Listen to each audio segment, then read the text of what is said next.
ஏகனை போற்றி இணையாடும் ஈசனை போற்றி பிரணவத்தின் பொருள் தந்து தாப்பன் சுவாமி என்று பெயர் கொண்ட என் குருநாதா போற்றி ஸ்கந்தாசனம். இளைஞர்களே, எல்லோரும் சுகமாகவும் சந்தோஷமாகவும் இருக்கிறீங்களா?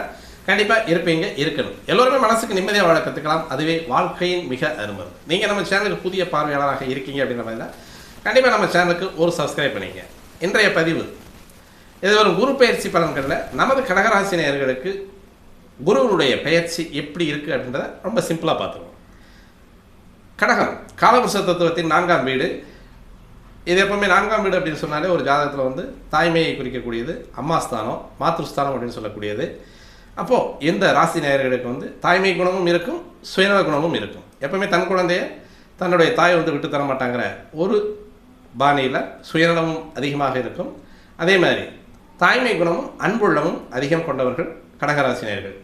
உங்களுடைய ராசியில் இருக்கக்கூடிய நட்சத்திர கூட்டம் அப்படின்னு பார்த்தோம் அப்படின்னா குருனுடைய புனர்பூசம் 4ஆம் பாதம் 1ம், பூசம் சனியினுடைய பூசம் 4 பாதங்களும், புதனுடைய ஆயில்யம் 4 பாதங்களும் இருக்குது. எப்பவுமே நம்மளுடைய பிறந்த நட்சத்திரத்தை வலுப்படுத்திக்கணும் அப்படின்னா கண்டிப்பாக அதனுடைய அதிதேவதைகளை நித்தமும் அதனுடைய காயத்ரி மந்திரமோ அல்லது அந்த அதிதேவதைகளுடைய மந்திரத்தையோ சொல்லி நம்ம ஜெபம் பண்ணிகிட்டே இருந்தோம்னா கண்டிப்பாக வந்து நம்மளுடைய பூர்வ ஜென்மம் அப்படின்னு சொல்லக்கூடியது விடுபடக்கூடிய ஒரு அமைப்பாக இருக்கும். அதேமாதிரி நமது ஜென்ம நட்சத்திரம் வலுப்பெறும்.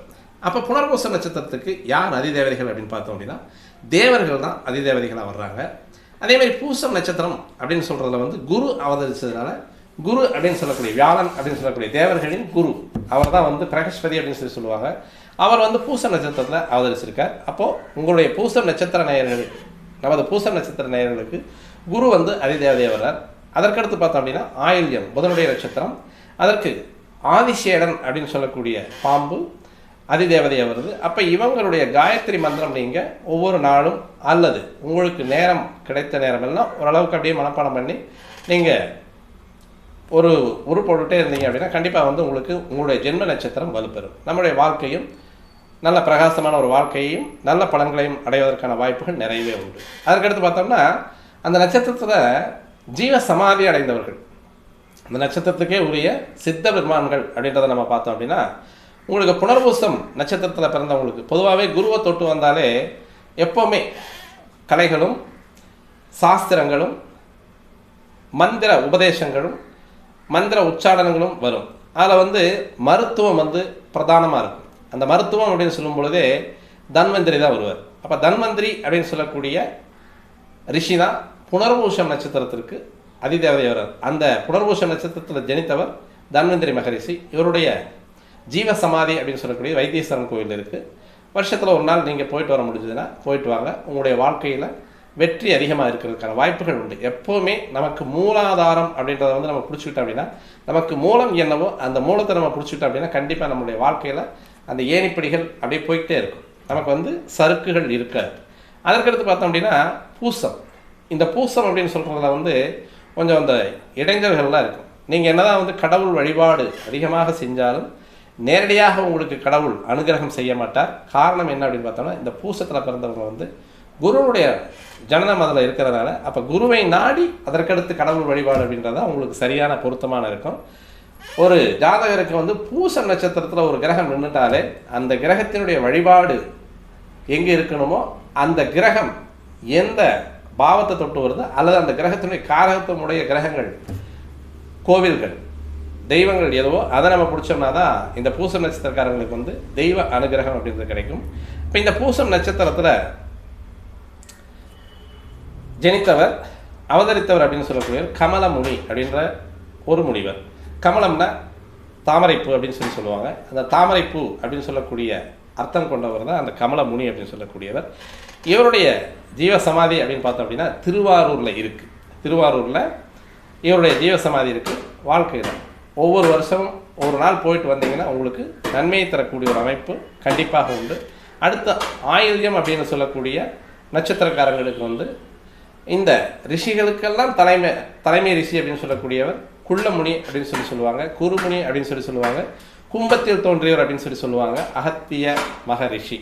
அகத்தியரை நீங்கள் ஒவ்வொரு நாளும் நீங்கள் போயிட்டு உங்களுடைய மனசில் நினச்சிட்டு வந்தாலும் சரியா அல்லது தென்பொதிகை மலைக்கு வருடத்தில் ஒரு நாள் நீங்கள் போயிட்டு வந்தீங்கனாலும் உங்களுக்கு முன்னேற்றமான ஒரு அமைப்புகள் கிடைக்கும் அப்படின்றதால் எந்த விதமான சந்தேகமும் தேவையில்லை.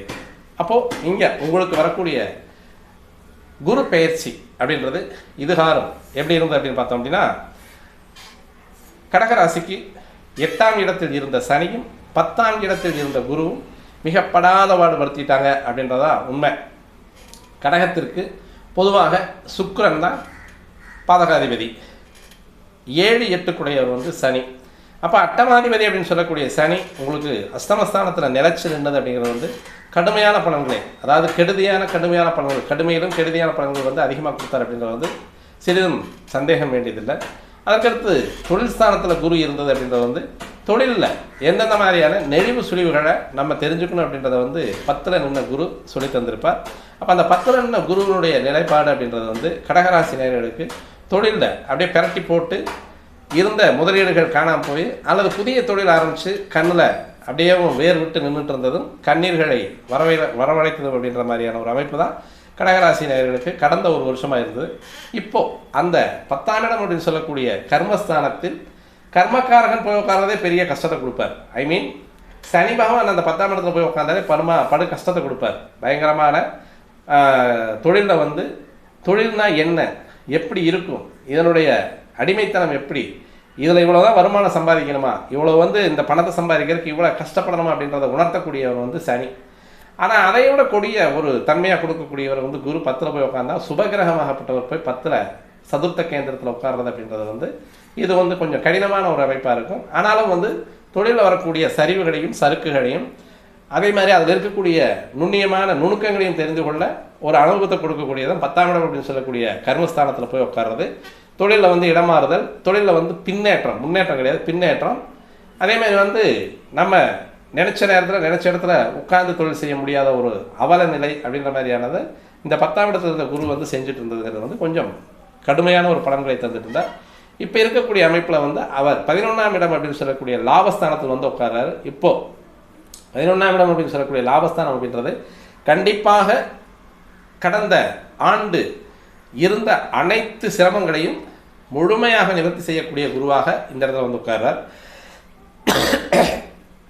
அப்போ 11ஆம் இடம் அப்படின்னு சொல்லக்கூடிய இடத்துல இவர் வந்து உட்காரக்கூடிய வீடு அப்படின்னு சொல்லக்கூடியது காலபுஸ்தகத்தின் 2ஆம் இடம் சுக்கிரனுடைய வீடு.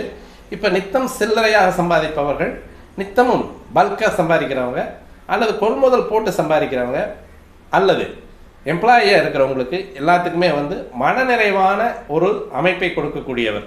இதில் முக்கியமாக 11ஆம் இடம் அப்படின்னு சொல்லக்கூடிய இடமாகப்பட்டது என்னென்னத்தை கொடுக்க அப்படின்னு பார்த்தோம் அப்படின்னா 11ஆம் இடத்தினுடைய குணம் காரகத்துவம் அப்படின்னு பார்த்தோம்னா உயர்கல்வி, பட்டய கல்வி அப்படின்னு சொல்லக்கூடியது இந்த இடத்துல தான் இருக்குது. அப்போ இந்த நேரத்தில் வந்து ஒரு யூஜி முடித்தவங்க பிஜி முடிக்கிறதுக்கோ, அல்லது பிஜி முடித்தவங்க வந்து பிஹெச்டி பண்ணுறதுக்கோ, அல்லது எம்எஸ் அப்படின்னு சொல்லக்கூடிய உயர்தர கல்வி நிலை, அதாவது மேம்பட்ட கல்வி நிலை அப்படின்னு சொல்லக்கூடிய கல்வியை கற்பதற்கான காலம் இது. இப்போ இந்த நேரத்தில் வந்து ஒரு என்ட்ரன்ஸ் எக்ஸாம் எழுதுனீங்கன்னா கண்டிப்பாக நீங்கள் பாஸ் பண்ணுறதுக்கான வாய்ப்புகள் இருக்குது. என்ட்ரன்ஸ் எக்ஸாமை ஈஸியாக எதிர்கொள்கிறதுக்கான வாய்ப்புகள் இருக்குது. என்ட்ரன்ஸ் எக்ஸாமுக்காக படிக்கிறதுக்கு வழிநிலைகள் சூழ்நிலைகள் ஏற்படுறதுக்கான வாய்ப்பு இருக்குது. மொத்தத்தில் வந்து படிப்பு அப்படின்னு சொல்கிறத வந்து படித்த பட்டதாரிகள் அல்லது உயர்நிலை கல்வியை கற்க இதுவரைக்கும் தாமதமாகிட்டு இருந்தது, இதுவரைக்கும் எனக்கு வந்து அதில் ஒரு பிடிப்பே வரல, அல்லது எனக்கு வந்து அதனுடைய வாய்ப்பே அமையலை அப்படின்னு சொல்கிறவங்களுக்கு இந்த காலகட்டம் வந்து உயர்கல்வி அப்படின்னு சொல்லக்கூடிய பட்டய கல்வி படிக்கிறவங்களுக்கு இன்னுமே தெளிவாக சொல்கிறேன். யூஜி முடித்தவங்க பிஜி பண்ணுறதுக்கும், பிஜி முடித்தவங்க வந்து பிஹெச்டி பண்ணுறதுக்குமான வாய்ப்புகளை எளிமையாக எடுத்து தரதுக்கான வாய்ப்புகள் வந்து இந்த 11ஆம் இடத்துல இருக்குது.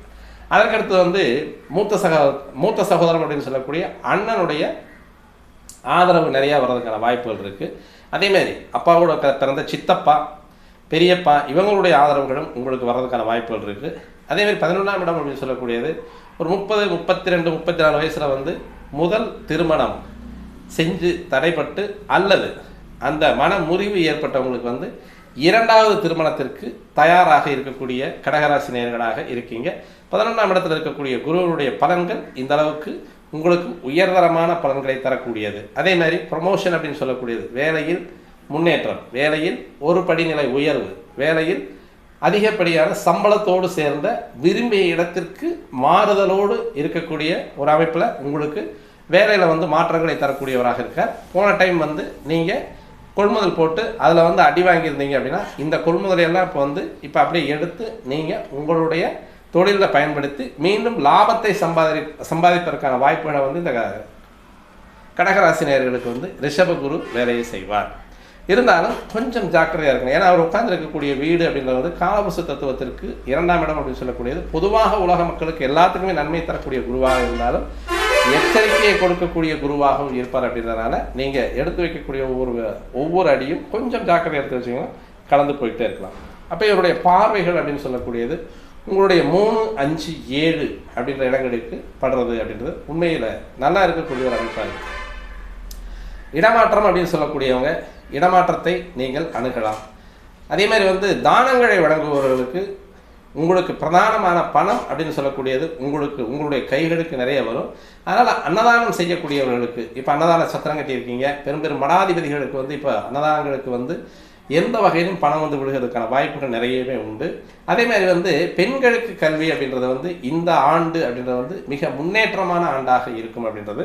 இப்போ இந்த வருஷம் பார்த்தோம் அப்படின்னா உயர்நிலை கல்விகளில் வந்து பெண்களுடைய பங்கீடு அதிகமாக இருக்கும் அப்படின்றது வந்து எந்த விதமான சந்தேகமும் கிடையாது. அதேமாதிரி வந்து இடமாற்றத்தை நீங்கள் வந்து எப்போவுமே எதிர்நோக்கி ஒரு 4 வருஷம் 5 வருஷம் ஆச்சு சார், எனக்கு ஒரு இடமாற்றம் வரல, வேறு வீடு மாற்றலான் இருக்கேன், அல்லது வேறு புது வீடு வாங்குறதுக்கான வாய்ப்புகள் ஏதாவது வருமா அப்படின்ற மாதிரியான ஒரு அமைப்புகள் இருக்கா அப்படின்ற மாதிரி அந்த எண்ணங்கள் இருந்தாலும் அது எல்லாமே ஈடேறுவதற்காக நல்ல ஒரு வாய்ப்பை கொடுக்கக்கூடிய குருவாக 11ஆம் இடத்துல உட்கார்றார். அதே மாதிரி வந்து புகழ், அந்தஸ்து, காதல் இந்த நேரத்தில் வந்து மெய்ப்படக்கூடிய ஒரு அமைப்பு கண்டிப்பாக இருக்குது. அப்போ நீங்கள் வந்து இப்போ லவ் பண்ணிட்டு இருக்கீங்க அப்படின்னா கண்டிப்பாக உங்களுடைய கல்யாணம் அப்படின்னு சொல்லக்கூடியது, காதல் திருமணம் அப்படின்னு சொல்லக்கூடியது உங்களுடைய குடும்பத்தாரனுடைய அனுமதியோடு நடக்கிறதுக்கான வாய்ப்புகள் நிறைய இருக்குது. அதனால் நேர்மையான காதலுக்கு எப்போவுமே குரு பகவான் வந்து வழிவிட்டு நிற்பார். அதனால் உங்களுடைய காதல் கைகொள்வதற்கான வாய்ப்புகளும் உண்டு. அதேமாதிரி உங்களுடைய குழந்தைகளுடைய நலன், குழந்தைகளுடைய படிப்புகளில் அக்கறை, அதேமாதிரி உங்களுடைய குழந்தைகளுக்கான கல்வி, அதேமாதிரி உங்களுக்கு சென்ற இடமெல்லாம் சிறப்பு அப்படின்னு சொல்லக்கூடிய ஒரு அமைப்பில் இந்த குரு பகவான் வந்து உட்கார்ந்துருக்கிறது நல்ல அமைப்பை தரக்கூடிய அமைப்பாக இருக்குது. அதேமாதிரி வந்து உங்களுக்கு சமுதாயம் அப்படின்னு சொல்லக்கூடிய சமூகம் உங்களுக்கு நல்ல மதிப்போடு நடத்தக்கூடிய ஒரு அந்தஸ்து இருக்குது. இதுவரைக்கும் கடகராசி நேயர்களுக்கு வந்து 10ஆம் இடத்தில் இருந்த குரு ஒரு பாதகங்களை செய்திருந்தாலும், நல்ல உறவுகளை பிரித்திருந்தாலும், அதேமாதிரி நல்ல நண்பர்களை பிரித்திருந்தாலும், அல்லது கொடுத்து கெடுத்திருந்தாலும் அதையெல்லாம் மீண்டும் அந்த உறவுகளை சேர்த்து அதேமாதிரி நட்பு வட்டாரங்களை அதிகப்படுத்துவதற்கான வாய்ப்புகளை இந்த கடகராசி நேயர்களுக்கு இந்த குரு பயிற்சி அப்படின்றது வந்து கண்டிப்பாக நன்மையை தரக்கூடிய குரு பயிற்சியாக இருக்குது. என்ன ஒரு மைனஸ் அப்படின்னு பார்த்தோம்னா 9ஆம் இடம் அப்படின்னு சொல்லக்கூடிய இடத்துல வந்து ராகு உட்காந்துருக்கிறது அப்படின்றது வந்து கொஞ்சம் கடுமையை தரக்கூடிய ஒரு அமைப்பாக இருக்கும். அப்போ வந்து நீங்கள் வழிபாடு அப்படின்றத நீங்கள் எடுத்துக்கிட்டிங்கன்னா தான் நல்லாயிருக்கும். அப்போ அந்த வழிபாடு அப்படின்னு சொல்லக்கூடியது தெய்வீக வழிபாடுகளில் பூசம் நட்சத்திரத்தில் பிறந்தவங்க குரு பிரார்த்தனை அப்படின்னு சொல்லக்கூடியது, உங்களுடைய ஜீவ சமாதி அப்படின்னு சொல்லக்கூடியது, உங்களுடைய ஆதிமுனி அப்படின்னு சொல்லக்கூடிய கமலமுனியை நீங்கள் பிடிச்சிக்கிட்டீங்க அப்படின்னா கண்டிப்பாக உங்களுக்கு வாழ்வில் முன்னேற்றம் உண்டு உண்டு உண்டு. அதே மாதிரி வந்து தன்வந்திரி மகரிஷியை பிடிச்சிக்கிட்டீங்க அப்படின்னா புனர்பூச நட்சத்திரக்காரங்களுக்கு நல்லா இருக்கும். அதே மாதிரி வந்து அகத்திய மகரிஷியை வந்து ஆயிரம் நட்சத்திரக்காரங்க நீங்கள் பிடிச்சிக்கிட்டீங்க அப்படின்னா உங்களுடைய வாழ்க்கையில் இந்த குரு பயிற்சியிலிருந்து உங்களுடைய வாழ்க்கை வசந்தமான வாழ்க்கையாக மாறும். அதே மாதிரி வந்து இந்த 9ஆம் இடத்திலாகவே இந்த ரிஷிகளால் வச்சு நீங்கள் அழகாக நீங்கள் தள்ளி விட்டுடலாம், டீஆக்டிவேட் பண்ணி விட்டுடலாம். 9ஆம் இடம் அப்படின்னு சொல்லக்கூடியது பெரிய மனிதர்களுடைய பங்கீடு. அந்த இடத்துல வந்து நமக்கு கிடைக்கக்கூடிய அந்தஸ்து, கௌரவம், நமது தெய்வ பக்தி, தெய்வ சிந்தனை, தெய்வ வழிபாடுகள், நம்ம அடுத்தவங்களுக்கு கொடுக்கக்கூடிய அறிவுரைகள், நமக்கு அடுத்தவங்க கொடுக்கக்கூடிய அறிவுரை, நம்மளை ஒரு தரம் மேம்பட்ட தரத்தில் வைக்கக்கூடிய இடம்ன்றது வந்து 9ஆம் இடம். அந்த இடத்துல வந்து ராகு உட்காரும்போது உண்மையிலே அதெல்லாம் செய்வார். ஆனாலும் அந்த ராகு அப்படின்னு சொல்லக்கூடிய கிரகமாகப்பட்டது கொஞ்சம் காலவாரி வர்றதுக்கும் தயங்காமல் செய்வார். அதனால் வந்து நம்ம தெய்வ வழிபாடுகளும் ரிஷிமுனிகளுடைய வழிகாட்டுதலும் நம்ம வச்சுக்கிட்டோம் அப்படின்னா கண்டிப்பாக 9ஆம் இடத்து ராகு நம்மளை எதுவுமே செய்ய மாட்டார். அதற்கடுத்து வந்து பார்த்தோம் அப்படின்னா மைனஸ் அப்படின்னு சொல்லக்கூடியது உங்களுக்கு அட்டமாதிபதி அப்படின்னு சொல்லக்கூடியவர் அஷ்டமஸ்தானத்திலேயே நிலைத்து நிற்பது அப்படின்றனால இரவு பயணங்களை கண்டிப்பாக தவிர்க்கணும். அது வந்து நமக்கு மைனஸை தரக்கூடிய ஒரு விஷயம். அதே மாதிரி வந்து இந்த 8ஆம் இடத்தில் இருக்கக்கூடிய சனியினுடைய அமைப்பை நம்ம மாற்றணும் அப்படின்னா கண்டிப்பாக வயதானவர்கள், அதே மாதிரி வந்து ஒரு கைகால் ஊனமுற்ற மக்களுக்கு, நம்ம சக மனிதர்களுக்கு நம்ம உதவக்கூடிய ஒவ்வொரு செயல்பாடும் இந்த 8ஆம் இடத்து சனி அப்படின்னு சொல்லக்கூடிய இந்த சனி கிரகத்தினுடைய அமைப்பை நம்ம வந்து தெளிவாக நீக்கி விட்டுறலாம். அதே மாதிரி உயரமான இடங்களுக்கு இப்போ ட்ரக்கிங் ஏறுறவங்களாம் வந்து கொஞ்சம் ஜாக்கிரதையாக இருக்கணும். அதே மாதிரி வந்து உயரமான இடங்களில் லிஃப்ட்லேயே நம்ம ஏறோம் அப்படின்னாலும் அந்த லிஃப்ட்டே வந்து பாதியில் ரிப்பேர் ஆகி நிற்கிறதுக்கு வாய்ப்பு இருக்குது.